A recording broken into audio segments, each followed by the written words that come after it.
Dans un royaume déchiré par la guerre, deux nations voisines, Eldoria et Varion, se battaient depuis des décennies.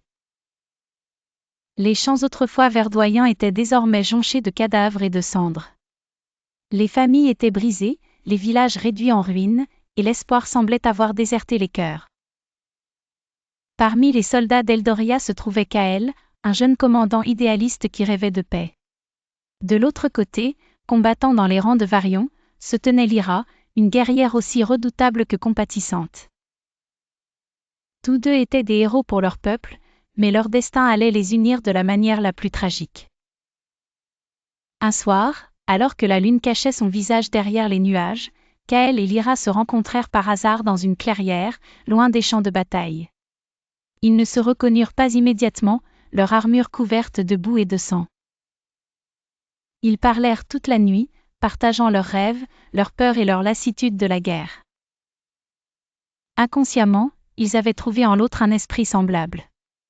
Mais à l'aube, alors que les premiers rayons de soleil perçaient à travers les arbres, ils réalisèrent la vérité. Les insignes sur leur armure ne mentent pas, ils étaient ennemis. Leurs yeux se croisèrent, remplis de douleur et de désespoir. Aucun d'eux ne voulait lever son épée, mais le poids de leur devoir et de leur loyauté envers leur peuple les liait. La bataille qui suivit fut féroce. Kael et Lyra se retrouvèrent face à face sur le champ de bataille, leurs armées respectives se déchirant autour d'eux. Ils se battirent, non par haine, mais par obligation. Leurs lames s'entrechoquèrent, chaque coup porté avec un cœur lourd.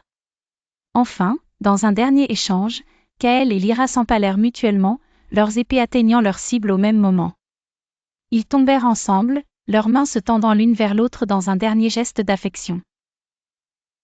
Autour d'eux, le bruit de la bataille s'estompa progressivement, comme si le monde entier retenait son souffle. Les soldats des deux côtés, témoins de cette tragédie, déposèrent les armes. La guerre avait pris trop de vies, et cette dernière perte était insupportable. Kael et Lyra furent enterrés côte à côte dans la clairière où ils s'étaient rencontrés. Leur peuple, épuisé et brisé, signèrent enfin une trêve. Mais la paix arriva trop tard pour eux.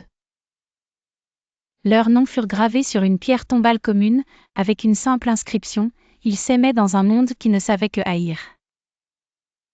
Aujourd'hui, la clairière est un lieu de mémoire, où les fleurs poussent plus brillantes et les oiseaux chantent plus doucement. On dit que les esprits de Kael et Lyra dansent encore là, libérés de la guerre, unis pour l'éternité dans un amour que même la mort ne pouvait briser.